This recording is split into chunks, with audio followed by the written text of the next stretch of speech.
Hello everybody, welcome to the I Am IT YouTube channel. My name is Shabazz Dar and as always, I am the IT Geek. Welcome back to, now it's episode 2. We had the introduction to my Microsoft Entra deep dive series before. So this is the first episode where we're really going to get deep dived into Microsoft Entra and start talking about some of the topics I mentioned in the last episode, what I'm going to cover and how I'm going to cover it. So today is the first real episode where we're going to get his hands a bit dirty with the portal and get some understand a bit more about Microsoft Entra.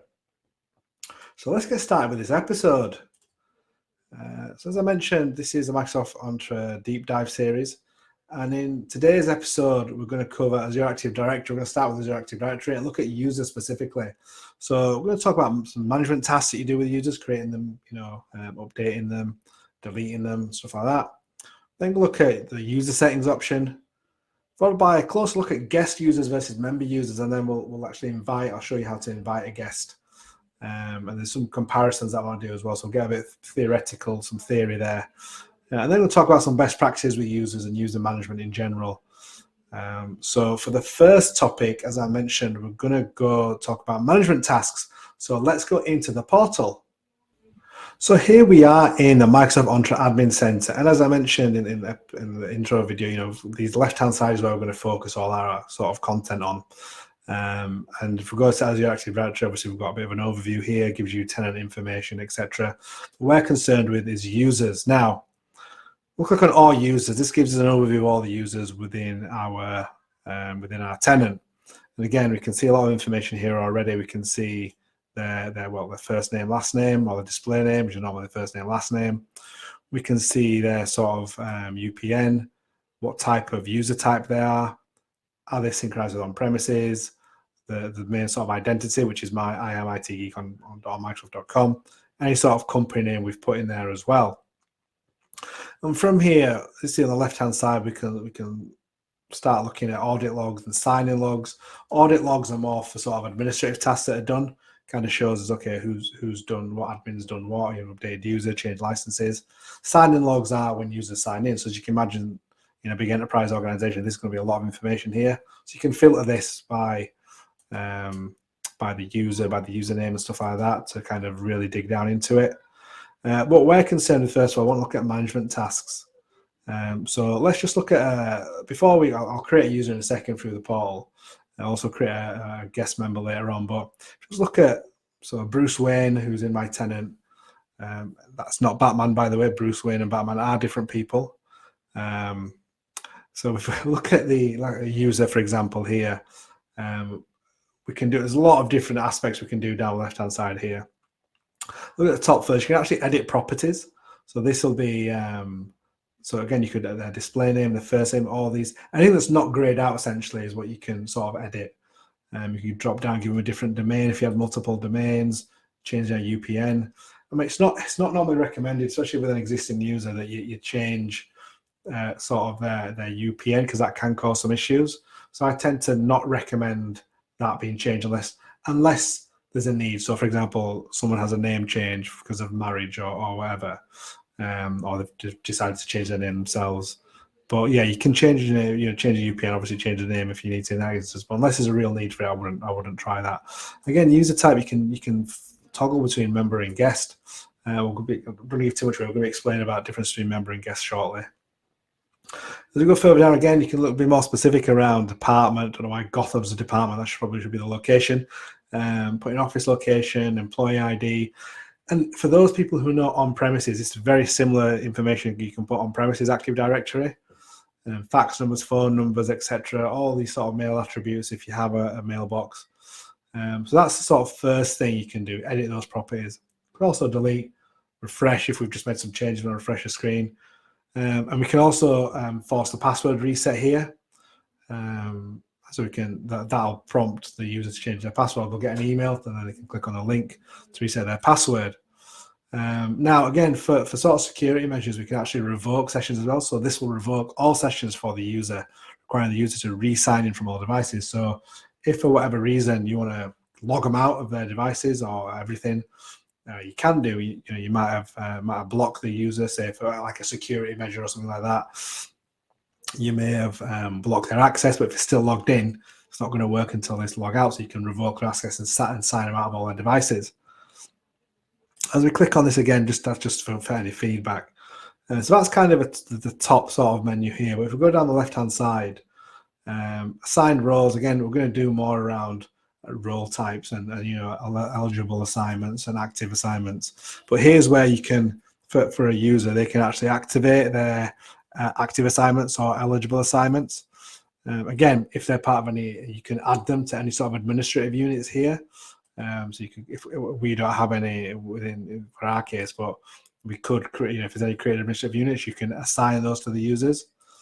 Again, groups here as well, you can, from a user perspective, you can assign them, add them to a group, any sort of assigned groups, not dynamic. And again, don't want to ruin the next episode, we're going to look at groups, so we'll sort of look at that in more detail.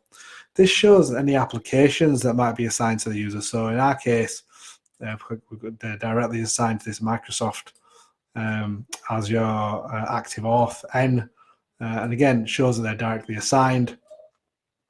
Here's where you can assign and unassign licenses. You can go to assignment here, say that we've got, select the E5, EMS E5. And again, you can select, you might be certain aspects that they don't need access to, so you can do that and just save at the bottom there. And then that license is assigned to them. This shows you the devices the user's logged into. So in my case, Bruce Wayne isn't. Let me try and find a user that is. I think my account. Yeah, here it is. This account I'm logged in with. So to be a better example, looking on devices. There we go. So I've got some devices that are assigned to me here. And again, you can just see, if you wanted, you could dig down. We are going to look at devices, so I don't want to ruin that too much.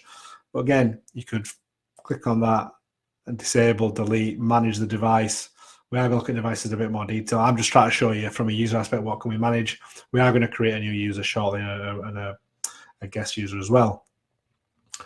Again, Azure role assignment. So if they've got any, or they've got any sort of Azure resource assignments, Azure resource roles, this is where you can see them. Again, you can look at the different subscriptions if you've got multiple subscriptions. So again, if you might need to copy this user's role assignments for a different user of the same who's doing the same job as them. From authentication methods as well, you can shows you you can update authentication contact information as well. And this shows sort of the user's authentication methods and the way the user can sign into Azure AD. Another aspect for another area where you can reset passwords. So that's sort of the user management. What I want to do now is actually just show you how to create a user within the portal. So again, when we go to new users, there's two types of users here. We're going to create a new user, which is known as a member user. But however, you can also invite external users. So let's go create a new user. And this is where we can input all the user's information. So let's just call it Shabazz.test. And then we'll just put the full name, first name, test. We can auto-generate a password, or we can let me create it. So I'll just quickly create this. Here's where you can select groups or groups and roles. So if I wanted to assign groups to this new user, I could put them in that group, for example. It's like yes. If you want, if they're more than they're not just a user, you can actually assign different roles. We're not going to do that for now. Again, for a new user, unless if the only time I'd block sign-in if a user hasn't started yet. If you say you're going to start, in a week or so, I'd block sign-in then. This is quite important, usage location, because if you don't assign that, normally it doesn't allow you to sign a license. So I'll put United Kingdom. Again, you can put any information you want in there, and then we can create that there. That's how you create a normal user. And again, if we just refresh that, we should be able to see Shabazz test in a minute. The portal sometimes takes a few minutes to update. It's still taking ages. So if I click away and click back on it, does that load it? No, it takes a few minutes. So we saw that it's created it. We saw here that the user has been created, but it's just not showing it yet. Let's see if I can search for it. Will it find it? Oh, there it is. For some reason, it's not showing in the main part. And as you can see here, the user's been created. So that's kind of the management tasks for the user you can do. You can also, like I say, you can delete the user. If you just delete this user here.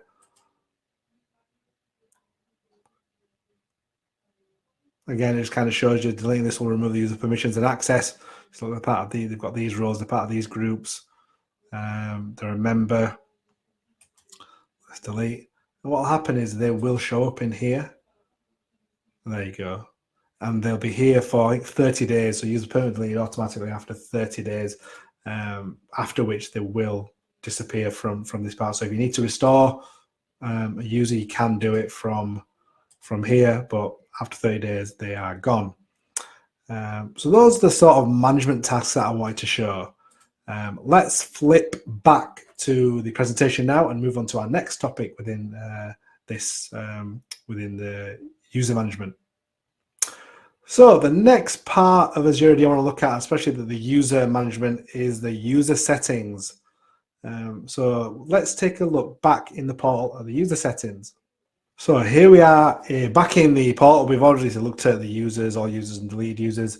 Now for user settings. So here we can see these are different options we can configure. So enterprise applications, first of all, this is an option to allow users and guests to manage enterprise register applications. So here we have app registration, and we can either click yes or no. So this is for can users register applications.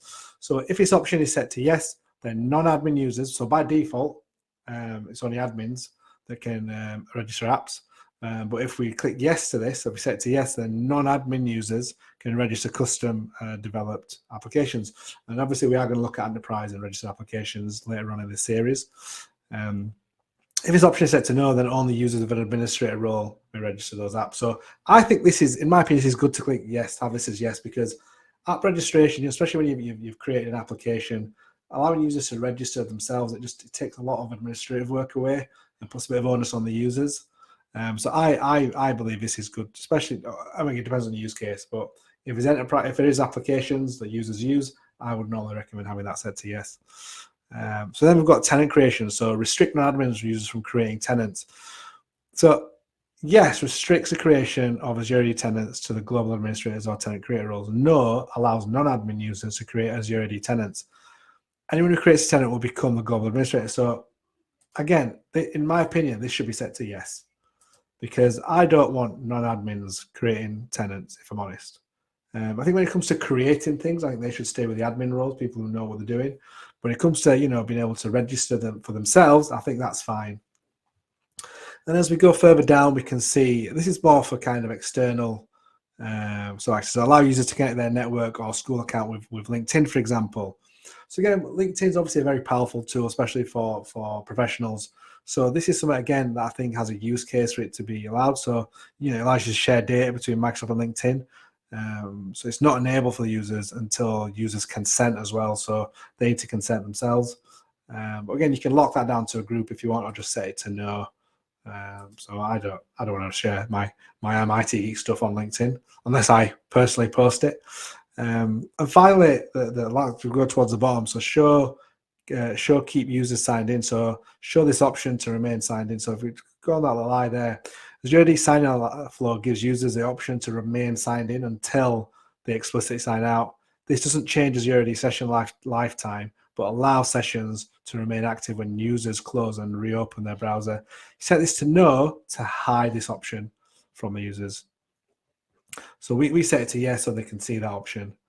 And the final two, and we're going to look at this shortly in this episode, is around managing external collaboration settings. So let's click on that. This is the sort of guest user stuff. So what I'll do is I'll cover this shortly in a bit more detail when we look at guest users. But then if we go to user features, again, here you can users can use the preview features on their My Apps. So this will enable the preview of the new My Apps experience. So you can set that for new users if you want, or do it to a selected group. Again, administrators can access My Staff. So this will enable My Staff for the selected administrators, or so you can select administrators for the My Staff option. So that was just a bit of an overview of user settings. I actually want to, the reason why I've not jumped into guest settings yet, is because that is actually going to be the next part of this. So let's hop back to the presentation, as I want to look at the difference between guest users and member users, and then we'll come back and create a guest user and then look at some of the external collaboration settings as well.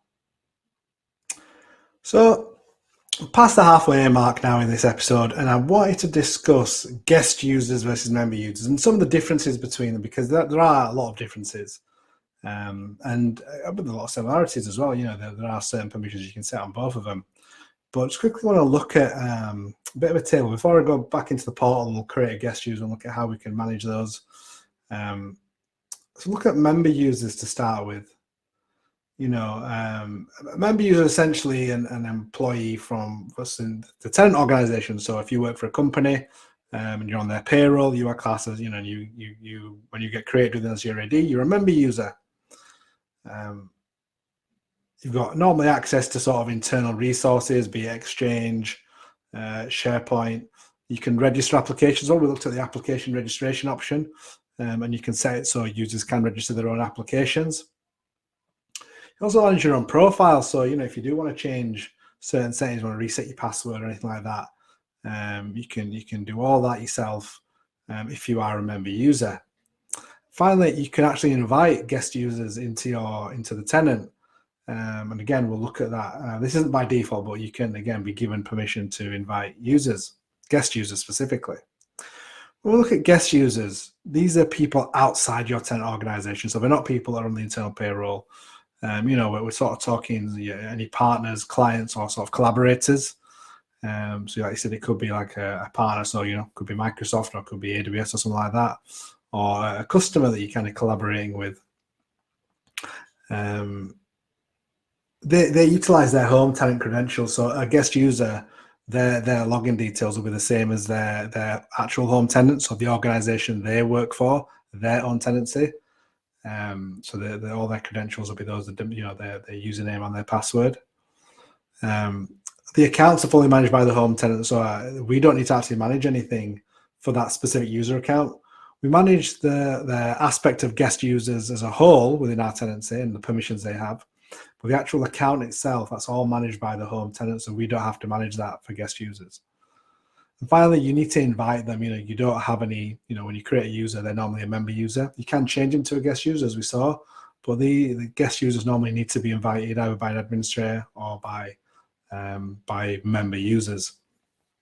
So what I want to do now is let's go back into a tenant and let's actually invite a guest user and look at some of those external collaboration settings. So here we are back in the Microsoft Entra Admin Center, and we're in Azure Active Directory, users. And as we saw, when we go to new users, we can actually invite external users. So here, and this is the same sort of tab, the same way you create a new user, you actually invite a new user. So let's put then, again, you can put, invite my Gmail account.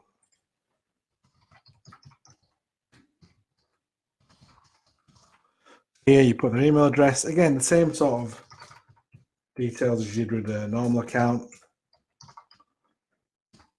And here you can put a personalized message. Simple like that. Okay. And again, like we could with a normal user, we can actually put them in a group. We can block sign if we're inviting them. We can give them a role. If we needed to, we can block sign if we don't want them to have access for a few weeks or a few days. Again, we can do that usage location as well. And if you want to assign licenses, normally it's important to do that for guest users. Again, you can assign licenses, and again, same sort of information that you would as job information, department, etc. Click on invite. What that then does is actually invites them, and the user will get an email address. So when that email comes through, I will show you what that looks like. So here you can see this is the email, so that's to my Gmail address.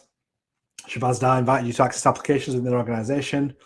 And there you see it's just a standard email, but it just has the detail of the sender, their domain, organization. But then that's the message that I put, welcome to my tenant. And then here you can do accept invitation. And if you click on that, it actually takes you a lot. It means you have to sign in. So let's look at this sign-in process here. I'm just going to reshare that screen quickly. There we are.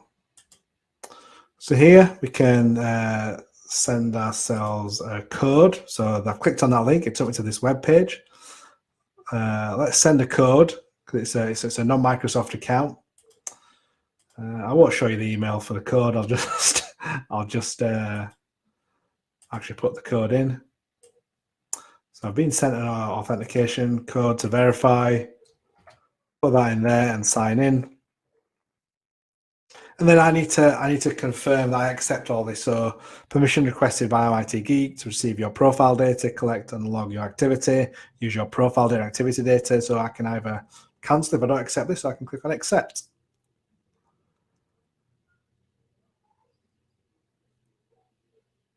So once that's complete, so we can now technically access applications.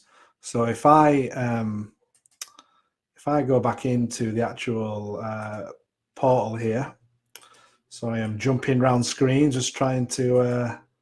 So it happens when you do practical elements, when you're doing videos, you jump around a bit. So here we are. And if I go down, there we are. There's my Gmail account. So that's the invite, and as you can see, user type is guest.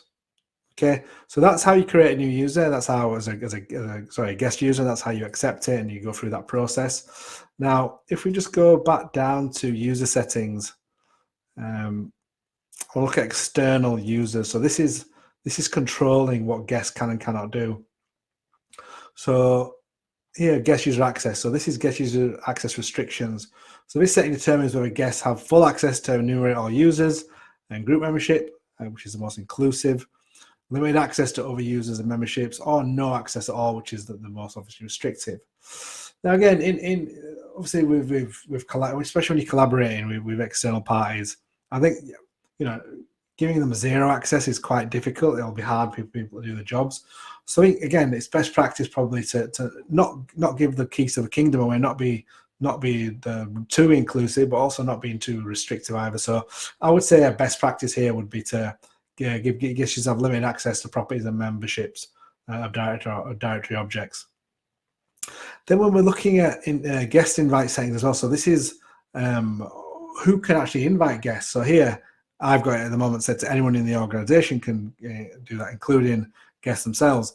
I don't think that's good. I think it should only be member users and users assigned to specific admin roles. I don't think we should allow guests who are outside the organization to invite guests, because they could just add anybody.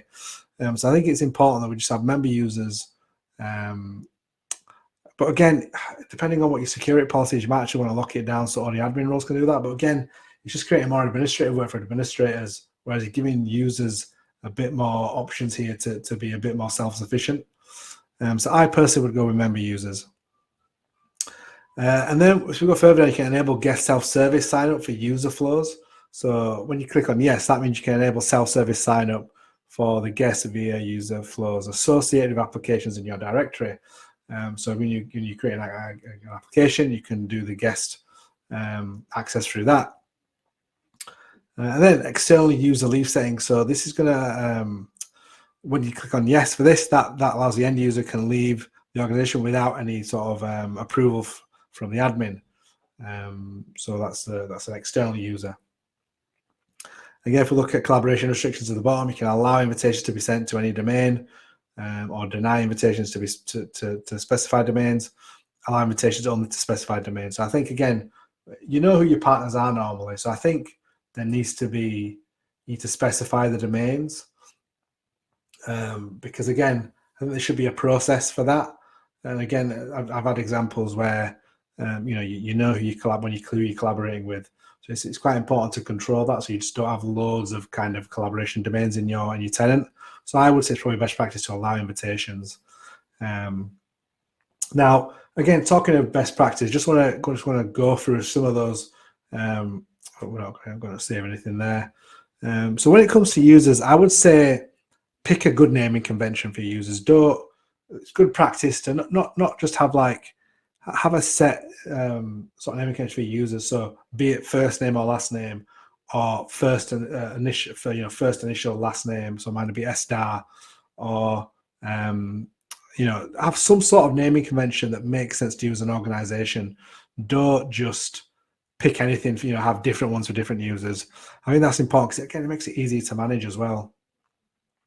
And I think again, where you can, especially when you've got a lot of users, try and do bulk operations. So I didn't quite explain what these are, but when you've got more than one user, multiple users that you want to create or invite, you can do bulk create or bulk invite.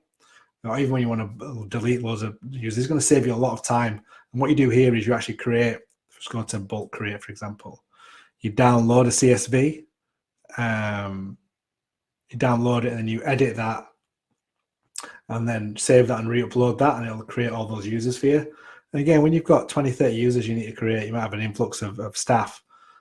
Doing that one by one will be very time consuming. So being able to, do those all at once and bulk create those or bulk invite users is quite a big thing. So try and do bulk create or invite when you've got multiple users as well. And again, I would say actually as well, if you've got the relevant license, allow users to change their own password as well. I think again, these are sort of things that are going to empower users more and just give your admin staff more time to work on work on the end user experience and improving that, rather than logging tickets and changing passwords. So those are some sort of best practices for me. So I hope that's been useful. So it's only episode 1. I've covered a lot of content, obviously, and we focus mainly on users. The next episode is going to be around groups. So we are going to go into a bit of a deeper dive into the groups, the different types of groups. So look out for that. Thank you everybody for watching. Please do leave me a comment, leave me a like, and if you're not subscribed, get subscribed and get notified for when I do launch videos. I'm doing a lot of videos at the moment. I've got a lot of content coming up, so stay tuned for all that. I'll put a link in to some of the sort of learn Microsoft Learn pages of where you can create users, not just through the portal but through PowerShell as well. Also a link to my socials, Twitter and LinkedIn in there as well. So thank you for watching. Until next time, goodbye.